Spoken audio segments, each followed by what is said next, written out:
Hi guys. This week is finals week, so if I'm a little all over the place, that's why. But we have the box for the game. I know last week I forgot to bring Legend of the Crystal Skull, but I have Phantom of Venice with me right here.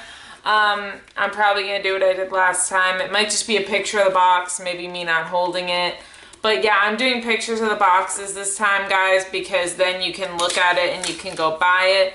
There's also, like, if you buy it, there is things inside the opening, and it gives you a description of the game. But yeah, so this is Phantom of Venice, one of my all-time favorites, guys. This is a really good game. Anyway, so let me read about the characters and then show you them. Colin Baxter.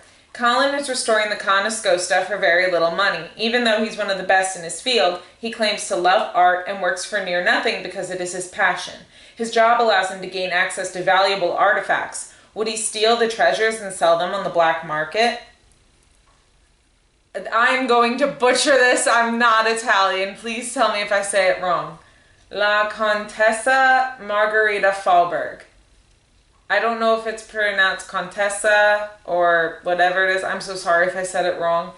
Recently widowed, Margherita purchased the Conestoga to cement her status as a Venetian socialite. Her spending habits may have caused her to fall upon hard times. Would she do anything to stay in her circle of wealthy friends, including the theft and sale of priceless artifacts? Helena Berg. Helena specializes in reporting high-profile crimes. Ambitious and calculating, Helena is extremely knowledgeable about the failure and successes of crime rings. But is she telling everything she knows, or does she have her own agenda? Enrico Taza. Originally a guard for stolen goods, Enrico runs a private club called the Chiesa dei Giochi. But is it just a front for another crime ring? After all, he has the connections and the knowledge to steal the artifacts, so what's stopping him? Antonio Fango, the prime suspect in this case, if I can speak. Mr. Fango installed modern conveniences for the houses where priceless artifacts were stolen. Unfortunately, authorities have no evidence against him. Is he committing crimes so perfectly that no clues are left behind? So those are all the characters, and of course I have pictures for you. Here's Colin Baxter, Margherita Fahlberg, Helena Berg. I'm saying that because that's how she pronounces her name. She's German. Enrico Taza. Antonio Fango and his pigeon. Pigeons are a big part, if you didn't know. Anyway, so things I like and dislike. So first we have a drawing of a mask up here. We named him Eugene, you know. So the Phantom of Venice, let's go. So letters and music, common theme. I like seeing the flashback. It's not really a flashback, but it's like you see the end of the game at the beginning of the game. It's kind of interesting. Tesserae. Like, so Colin wants to show you his Tesserae slides, and they're not always bad, but sometimes they're funny and sometimes they're good. So he gives comments, right? And he's like, sometimes red is simply breathtaking. Or he goes, excellent color, and it's gray. But like, so sometimes it's funny, but most of the time it's like, oh my god. I wait until I get light purple because that's my favorite, but he has so many different colors. They are really pretty though, a lot of them. Some of them aren't, but a lot of them are. So you sneak into Antonio Fango's office and there are a lot of brochures. And it says like, make your Virgin Islands getaway or whatever. But I always read it as make the Virgin Islands your bitch. So that's what I read on the thing, but then I realized Her Interactive would not do that in a game for 10 and up. So that's just like Kelly wrote that with a laughing face because she finds that funny. Ned and Joe combos, you call Ned and Joe in this game, and it's just hilarious no matter who you talk to. I like playing Scopa. I really like it. It's probably not the real way you play Scopa, but I really like it.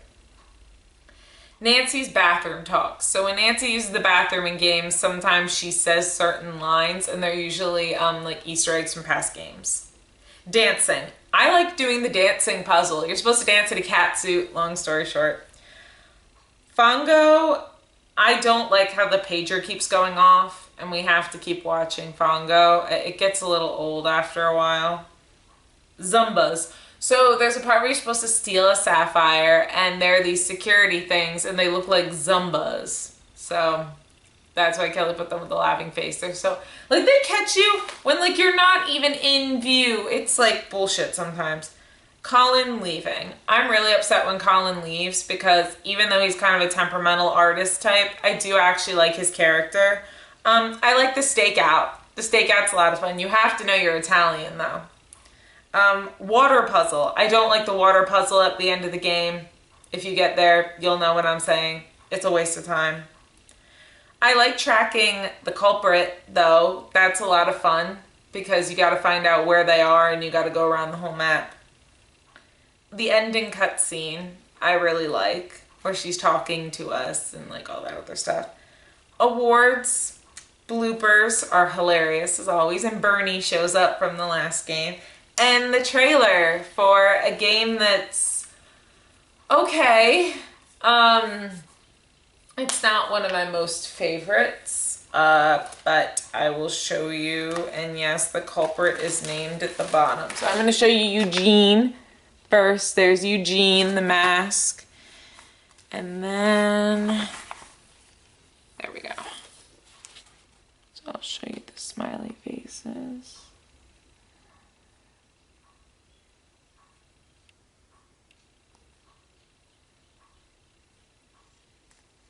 So yeah, some smiley faces you won't be able to see because I had to cover the culprit, but it's fine. Yeah, and then next we will be doing The Haunting of Castle Malloy, which, like I said, is not one of my favorites, but I think you guys will like it. Yeah, so we're getting really close to where I am in my playthroughs, which is making me a little sweaty, but we will continue with these videos. And again, go buy this game. It is such a good game. I mean, I would say buy all the games and play them in order, but especially this one. You will not regret it.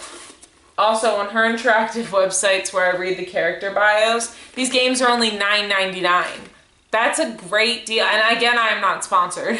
It's a great deal, so please go and buy these games. You will not regret it. Honestly, I should be sponsored by Nancy Drew.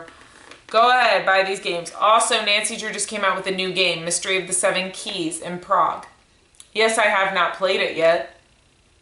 Yes, when I finish it, I will have a list for you when I play it. And it'll be my first time account, guys. These are all, I've played this game before. I'm just reviewing it to get specifics for you. But that one will be my first ever take on everything in the game. So please stick around for that because you'll be interested to know what my first ever take is. And yes, I will be playing it for you. Not my first ever playthrough, but I'll be just playing it for you. So yeah. So please stick around for the rest of the Nancy Drew videos, and I'll see you guys in the next video. Bye!